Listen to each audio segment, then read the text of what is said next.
Hey everyone, welcome back to episode 4 of Stories Untold, the last session. So, this is the last one. Throughout the first 3 episodes, we got a lot of mysteries. Not sure how many answers we got, and I don't know if episode 4 will really be providing all the answers that we're looking for. There's plot lines about Jennifer and James, Asian, and all this stuff going on, but we'll see if episode 4 provides a resolution to that.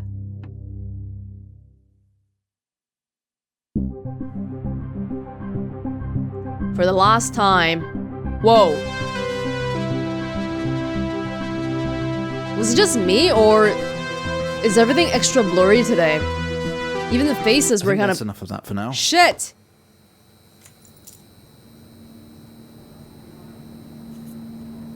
That really scared me. You're quite fond of this show, aren't you?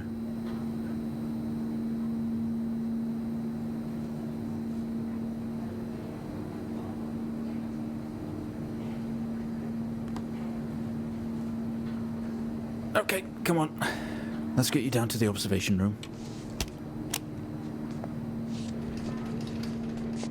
I'm in a wheelchair. In the lab? Hospital. This place must be starting to feel like home to you. Ooh. Don't worry. Try and get you out of here eventually. By the end of episode 3, we woke up. Just in here.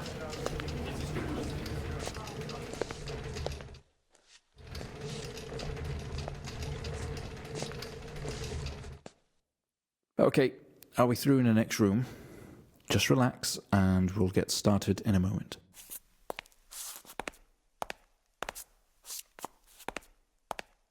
Tape recorder. Who's talking to me? Right, Mr. Asian, now are you ready? Just hit record on the tape deck in front of you when you're ready. Can I be not ready? Okay, there's no other screens. I can't look anywhere.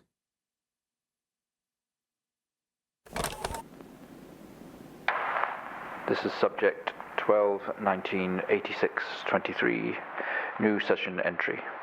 We have myself, Dr. Alexander, leading, and in a room we have our patient, Mr. James Asian. Daniel. As we know, James has recently recovered from a 2-week coma following his accident. In our last 3 sessions, James's attempts to recollect events of the accident seen him merging his memory with his imagination.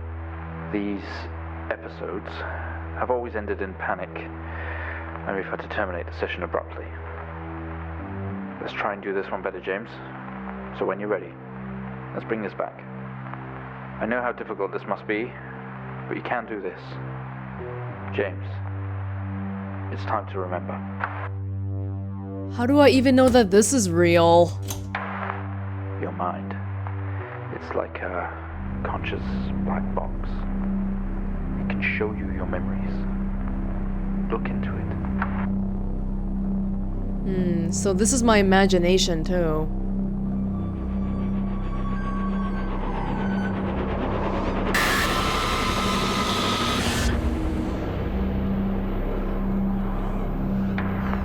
In your most recent episode, you recalled a false memory of a remote weather station. You were isolated from the rest of the world, locked inside your coma. We interacted with you daily, encouraging you to wake. Your family would do number puzzles with you. Anything really to bring you back. People needed answers, James. Do you remember? I have another signal here for you, James. It's at 5610 FM. You can't miss it. It's my mom. That might be my mom. We're doing this again? Oh. So I was involved in some accident. I'm going to assume that my sister, Jennifer, is still dead. And that's why I'm so traumatized by this. 1986 2304. Type in the numbers, James. Whoa. Gotta see this. This is 20F 12 19 86 23 04. Type in the numbers, James. We gotta see this. This is 20F 12 19 86 23 04. Is that not right? Type in the numbers, James. We gotta see this. No? Type in the numbers, James. It might be... I don't want to hear that anymore. It might be related to the microfilm? I'm not quite... Oh, hang on. That's different, isn't it? What the hell is that?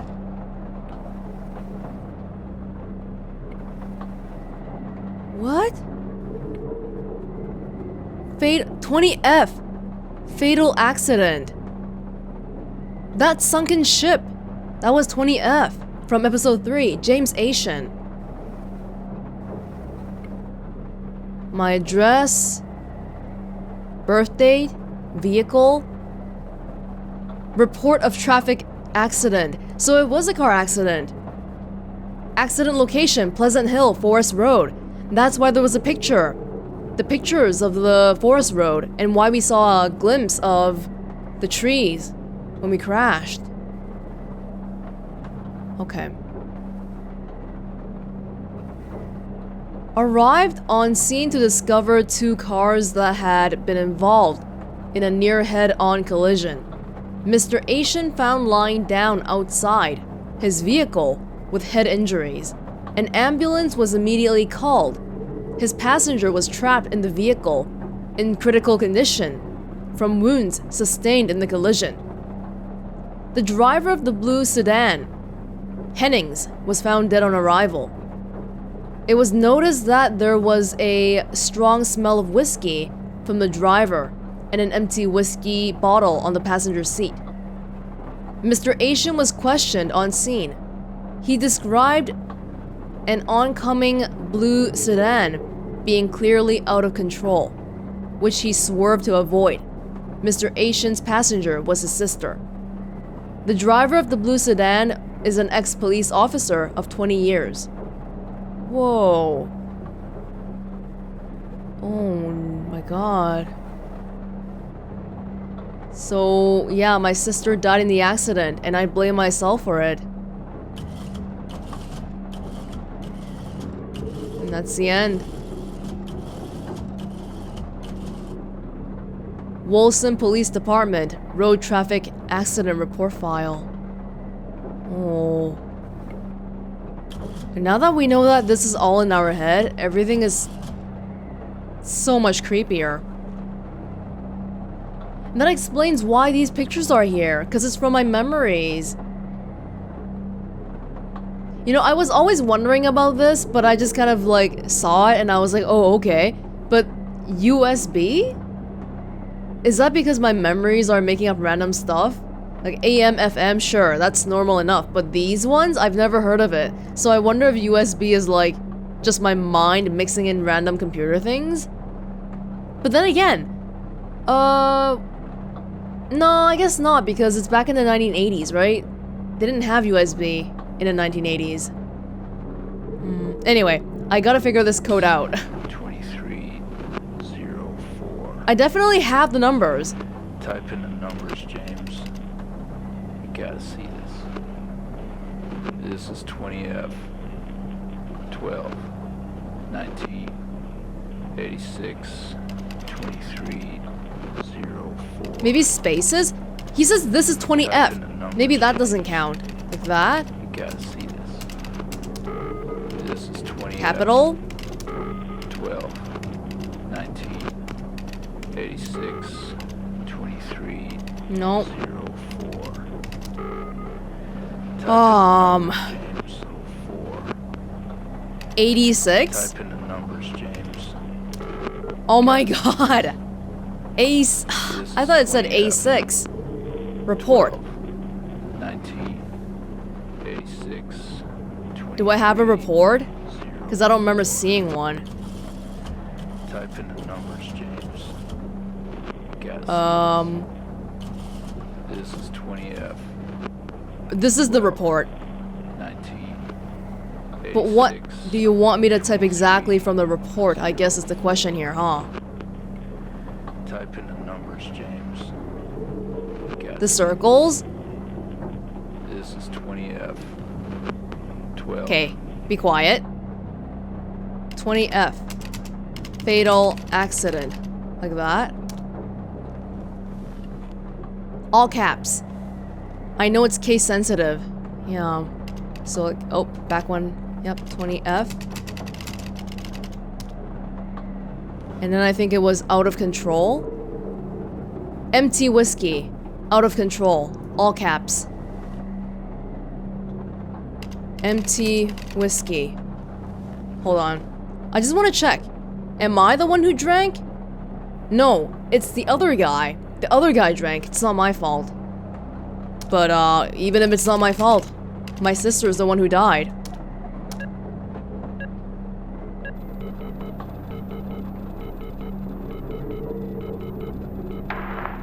Find the signal, James. Listen to the voices. You have to face it, James. Finally. Williams. 7,000.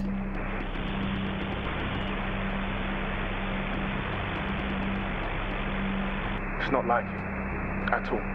I've worked with Officer Hennings for 6 years and not once have we even talked about alcohol. Drunk driving. He was a father, a husband, he was fine. No way he caused this. It's him, this Haitian guy. He's got something to hide.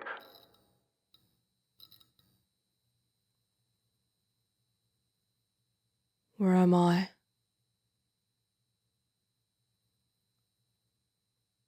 The other family is blaming me.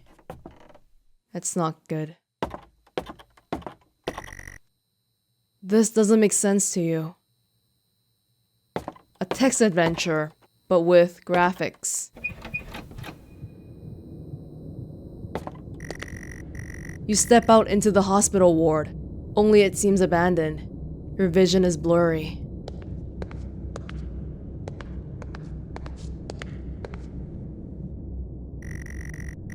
All of your episodes were recorded to tape. This is the 4th.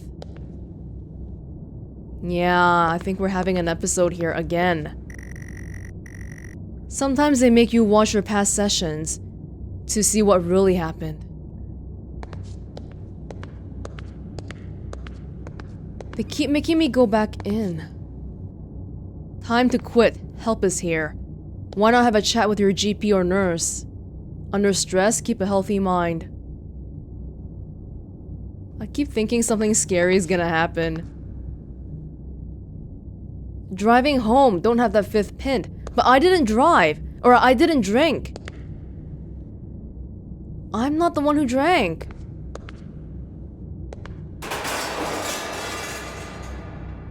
You tense up. Someone else is here.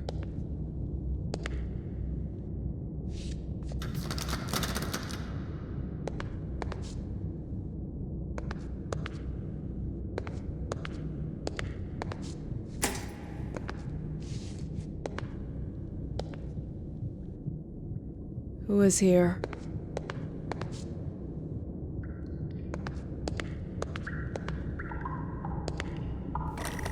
We found him lying there sobbing while his sister died in the car next to him, while Hennings died next to him. What the fuck was he thinking? She was still alive when we got to her. If he'd have done something, they could all still be here. Oh. So scared of turning around right now. And that's why he blames himself. Not just for... Because it really wasn't his fault, the driving part. But the fact that he didn't call for help because he was so traumatized. That's the part that he blames himself for, and that's rough. After something horrific happens, all the what ifs. That's what plagues our minds. You grab the keys from the table. They weigh heavy in your hand. Car keys?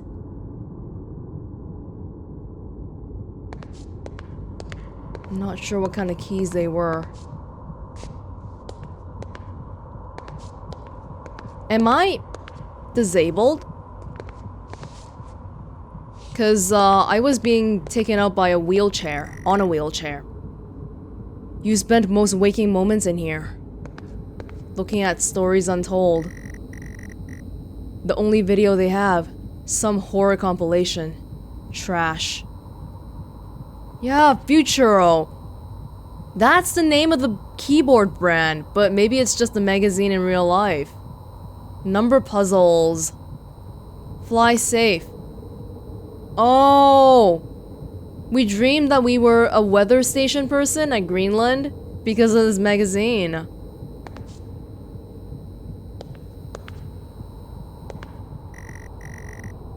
Seats for visitors. Not that you've ever had any. No, you do! Your family. Your family doesn't blame you. Cause your family are they're the ones who are doing number puzzles with you.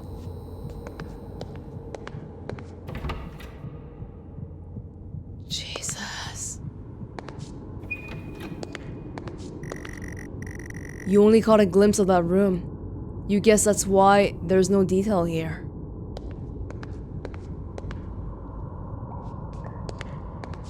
Cause it's all from my mind. This room we know a lot about cause we spent most of our waking time here.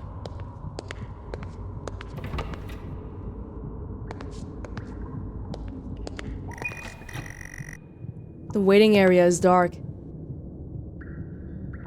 But you feel a presence right behind you. Okay, hold on. Oh! Whoa! Breathe. Keep going, you have to.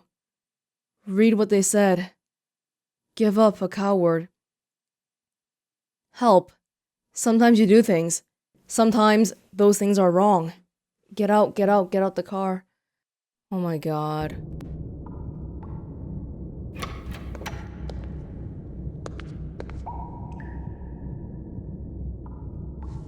I'm so on edge right now.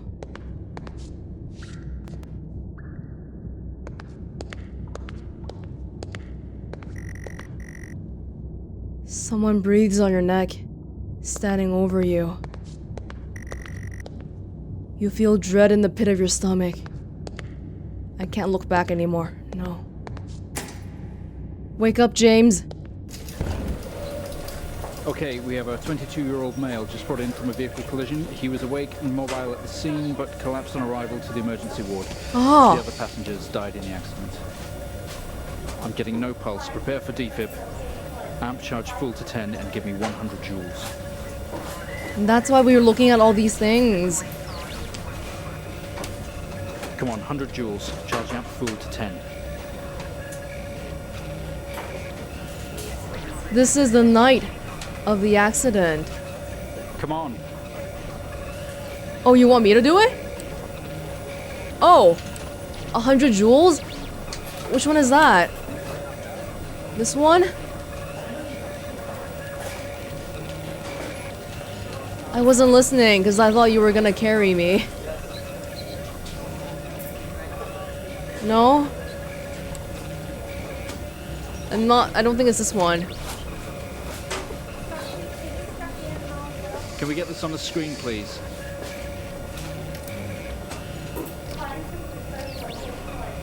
The camera's not on. Oh. It's my eye. X-ray?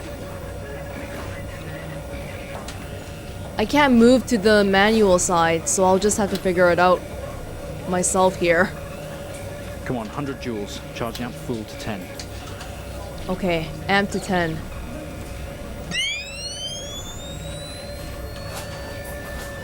Do we have it? That's to 10. Clear. No reaction from first stage. Let's try higher. 200 joules. Keep the amp charged at 10. Sorry, what did you say about the joules? 200 joules. Keep the charge at 10. Let's go. And that's why we got the whole idea of... Oh my god. It's all because of what I saw in real life. Clear.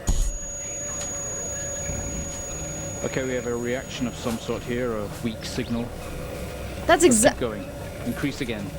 360, charge full. The words he's saying is exactly what we heard in episode 2 when we were playing with the heart. Come on, 360, hurry.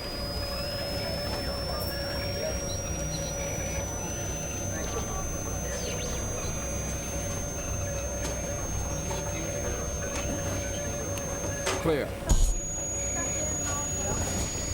Well, would you look at that? It seems we have a pulse. Exactly. Rhythm is stable. We need to run an X-ray right away.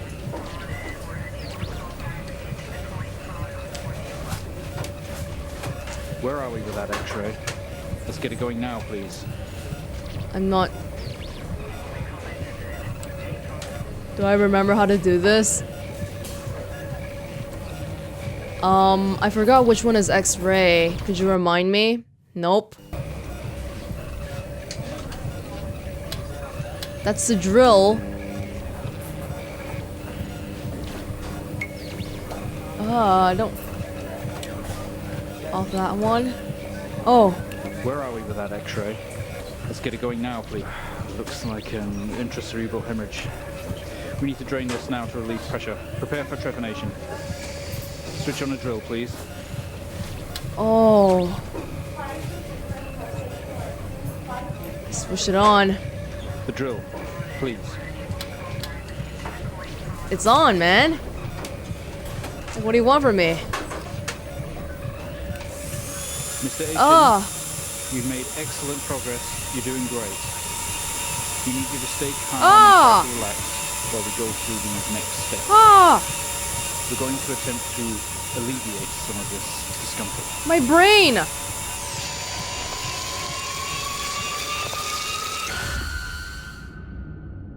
They're taking out the excess bleeding by drilling a hole in my brain.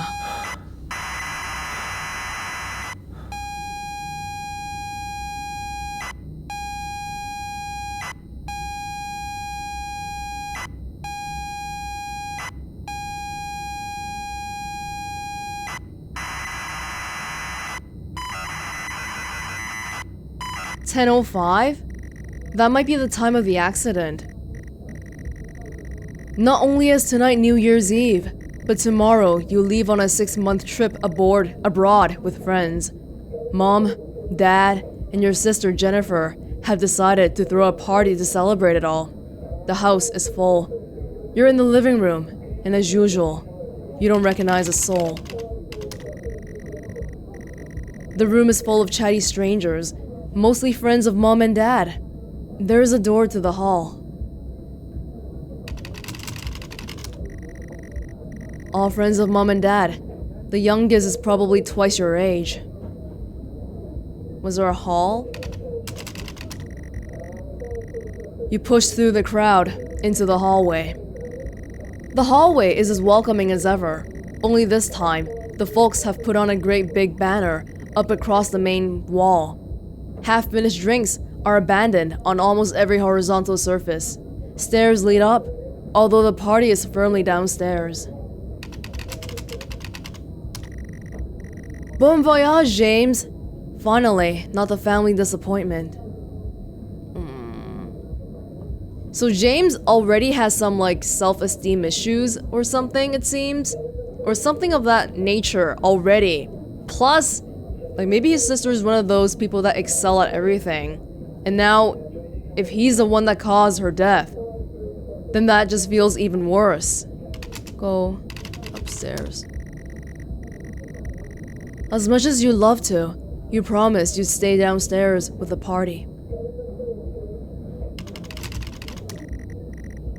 Same as ever.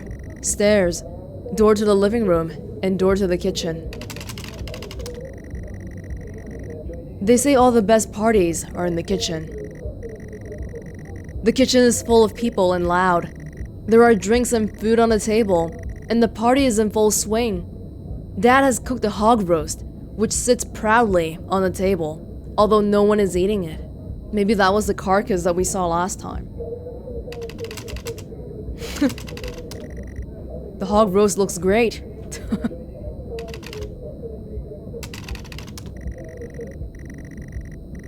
There is a utility room, and writing on the wall. Also, Jen is here signaling you.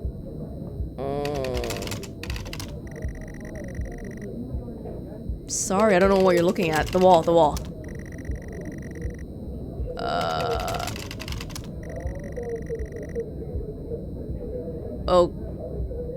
Okay. The utility room door is unlocked. That's odd. No, remember last time in episode 1, they were like, "You're not going in here. Not yet." And now we're going in.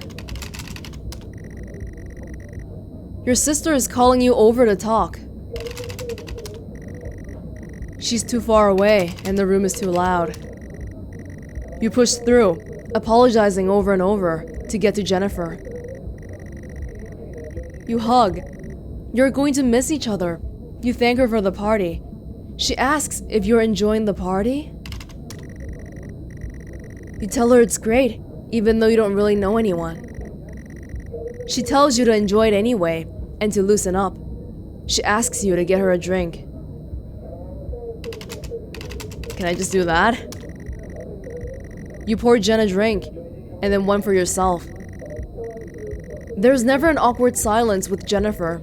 She always has a question. She asks if you have everything sorted for the big trip. Mostly?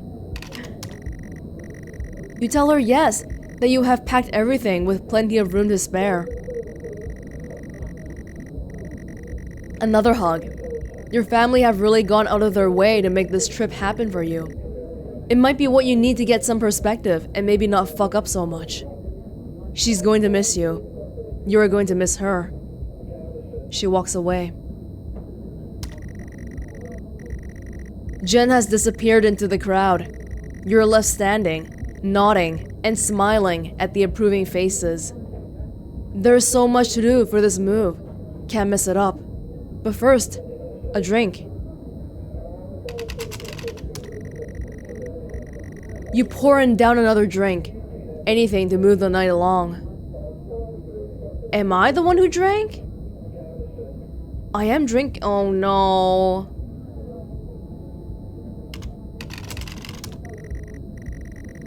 The room is full. There is a utility room and writing on the wall.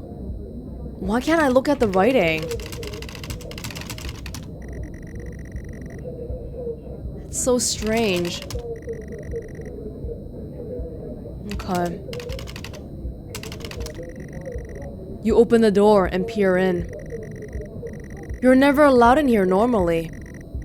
This is where Dad keeps his fine wines and whiskeys, ceilings to floor racks.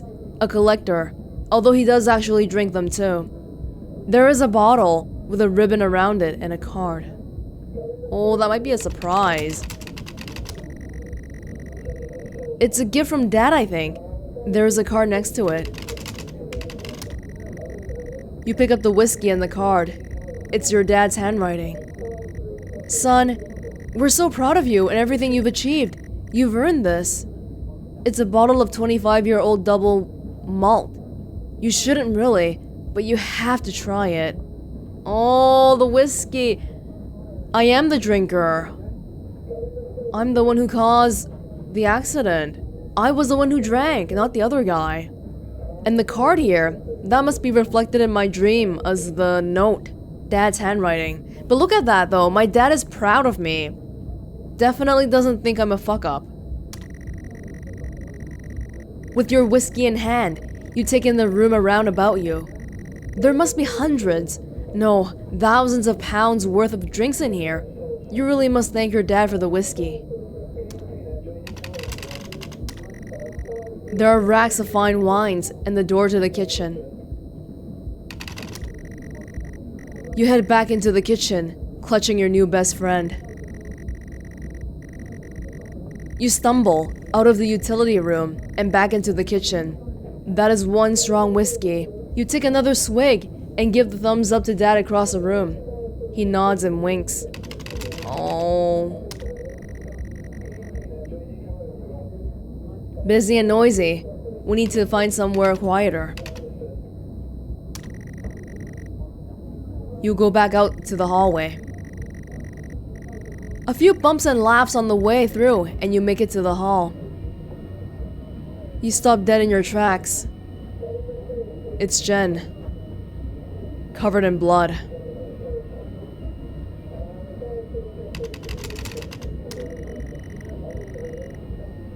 She's staring straight at you.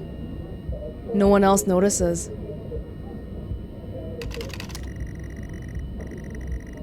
Blood is dripping down her face. It's mixing with tears.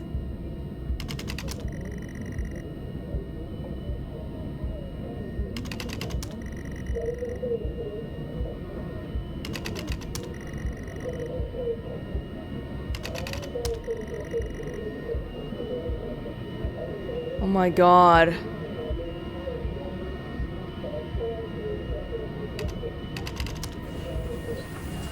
I'm sorry, I don't understand. We tried our best, Mrs. Asian, but her injuries were too severe. No, I don't understand. I was just talking to her. I'm afraid Jennifer passed away before we could get to her in surgery. We did the best we could. I'm so sorry. Where is she? Let me see her. Please, Mrs. Asian, take a seat. I don't want to take a seat. Let me talk to her. Now. I'll arrange for you to see her. In the meantime, James is in recovery. He's stable for now. I don't want to see him. Oh.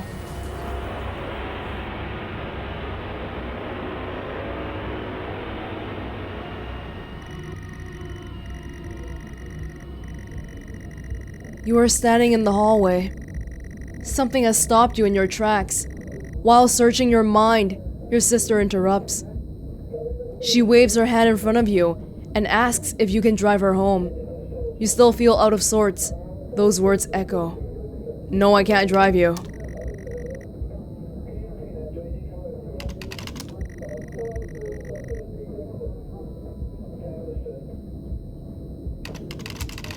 I can't drive.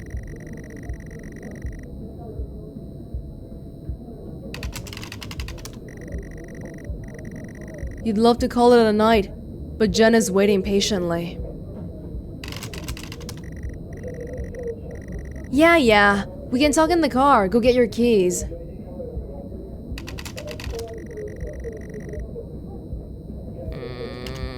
Where are my keys?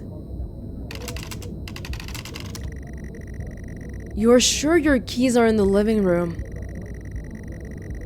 The living room has a much more relaxed atmosphere compared to the kitchen. Various guests are sat on chairs, having civilized conversations. There's a coffee table in the middle of the room. Your mom is pouring a drink at the drinks cabinet.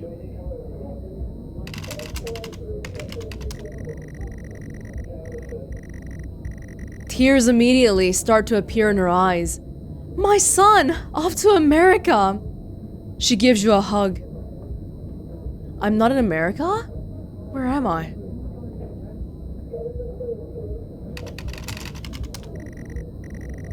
A coffee table, a drinks cabinet. One of the chairs is overflowing with jackets and coats. Friends in conversation, jackets and coats everywhere. I was hoping the keys would be in the jackets. You search through all the jackets and coats until you find yours. Aha! Car keys in the pocket. You grab both. Keys in hand, you head back to the hall. Jen thanks you for helping her out. She has work in the morning, and no one else is in any fit state to drive. Neither am I. You can handle it though. You know the road like the back of your hands, don't you? You open the front door and walk out. The cold air hits you. You are glad you have your jacket with you. There is a dusting of snow around you as you step down from the porch. The yard extends around the back of the house, and the car sits at the front of the house. We know what the outcome is like, but we have to, go through this because James has to come to terms with it. He's been hiding away in his own mind the whole time.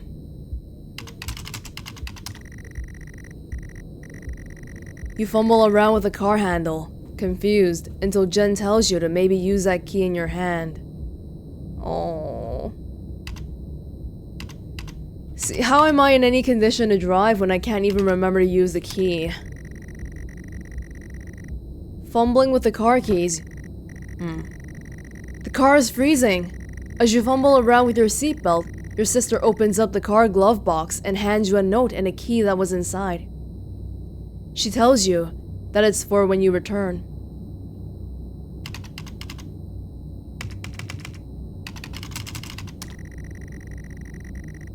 Jen is trying to get warmed up in the freezing cold car. Better get moving.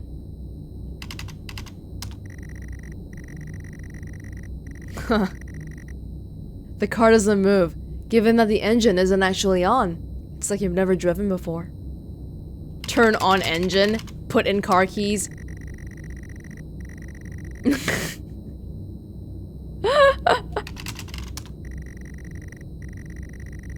It takes a number of attempts, but you eventually slot the key into the ignition. Oh, there's a space. No? You turn the key in the ignition, and the car roars to life. The car squeals but stays stationary. Do we have to do every step? Oh my god. You very hesitantly release the handbrake. Oh, maybe this is mimicking being drunk. You put the car in gear and pull up the driveway like a first-time driver. Fuck! I am driving, very drunk, on the road towards the town where your sister stays. Jen started dozing off as soon as the journey got going. This shouldn't take long. You come to a junction. Is it left or right? You can't remember.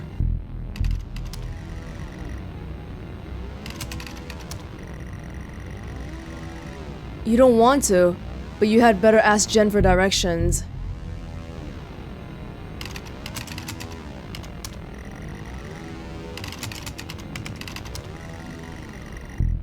Jen grunts and throws her arm to the left. It's left. Of course it's left. You turn the car left at the junction and accelerate off. Confident that you are on the right road now, you loosen up and put your foot down on the accelerator. You feel powerful as the engine roars at your command. Jen sits up in her chair and clutches your arm. She asks you to slow down. I can't change my fate, can I? I don't think so. You're all over the place, James. Pull over. Oh. Jen is hitting your arm and yelling at you. Crazy sister. Strange. There is a set of headlights coming directly at you, but really slow, like slow motion. If you look at the words, there's more and more typos now. I noticed that there were typos in episode 1, but I thought, I didn't think anything of it. Oh.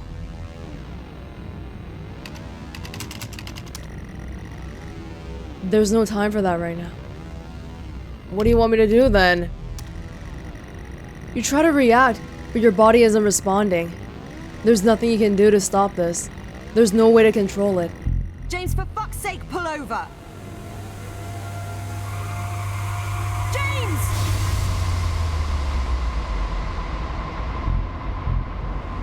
It was at this very moment, wasn't it, James? The moment you lost it all. Your sister, your parents, yourself. And then you made it worse. Go on. Show us what you did. You wake up in the car. Your world is upside down. Ah! Your seatbelt struggles against gravity, trying to hold you in your seat. An impact into another car has torn a hole in the chassis. Poisonous fumes spill into your car from the engines. You are in grave danger. You have to get out of here. Can't do anything about it. But I don't get out of here. That's the problem, right? You can't move. Your seatbelt is still in place.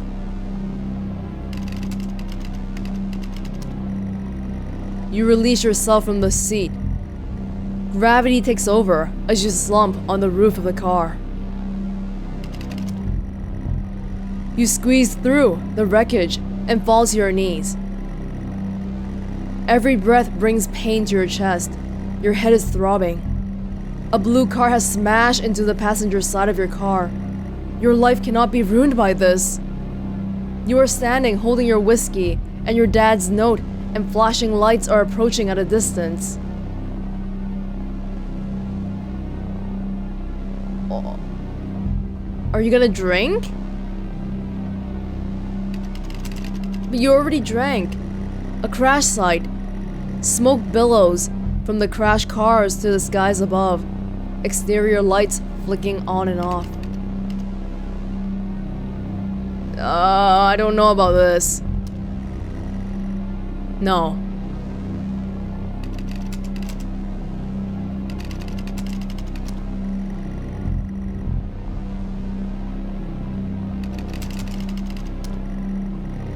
Your whiskey. The police cannot find you with this.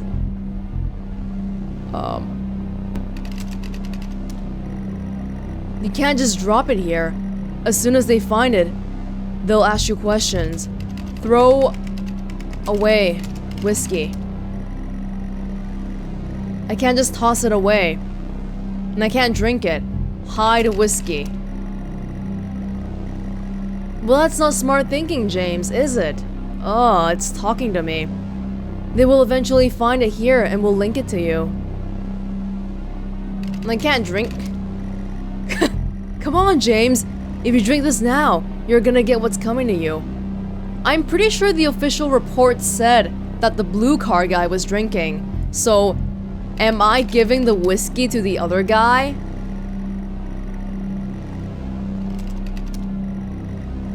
The door is jammed.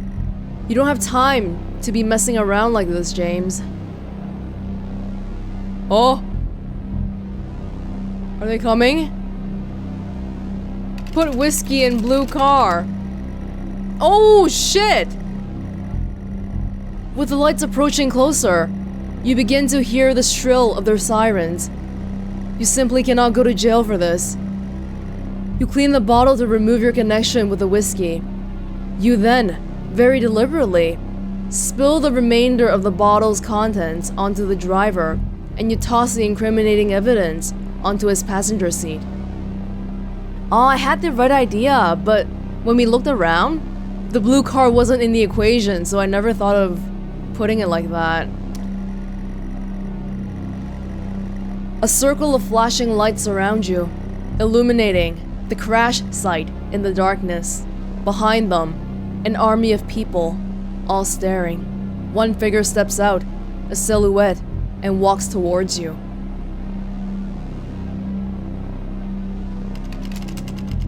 Oh, and that's part of, yeah, that's part of episode 2. A figure steps out and walks towards you. We thought it was a ship, but it's my car accident. The silhouette is a police officer, and in uniform. He beckons you to approach. Oh, then what I did is actually way worse than just letting Jen die or crashing the car. 'Cause I actively framed somebody. As you approach, the man with the pulsating lights around you. I know you're tearing yourself apart over it, but no matter what you keep telling yourself, you have to listen to me. That accident, that poor man. Jen. Me. You have to remember. It was all your fault.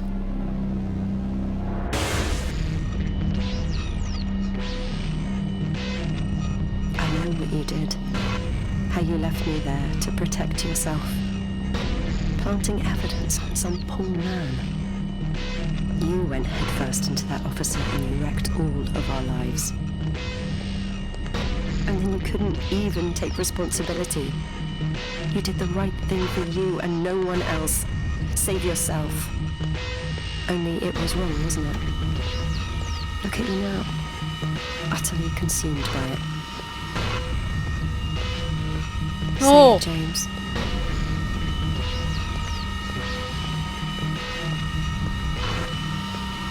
Say it. Tell them. She's leading me to the recording device so I can say it's all my fault. Listen to yourself.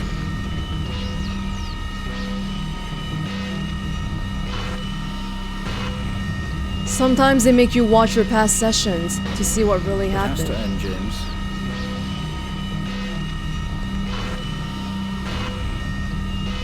Do you not understand? Dr. Alexander is always watching remotely.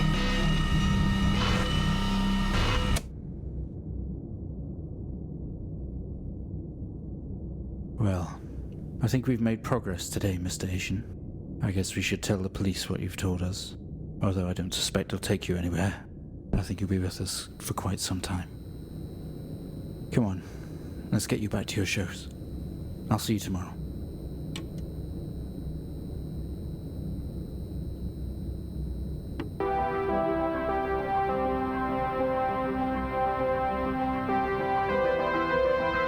Oh my god.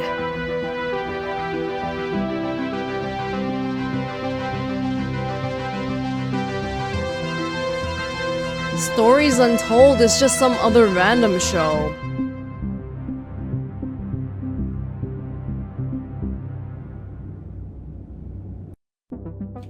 Wow, this game is really cool. I loved it.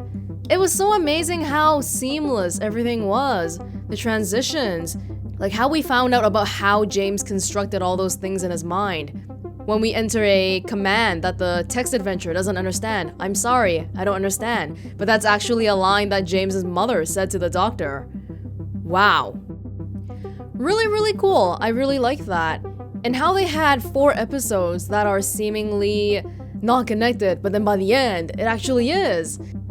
Oh.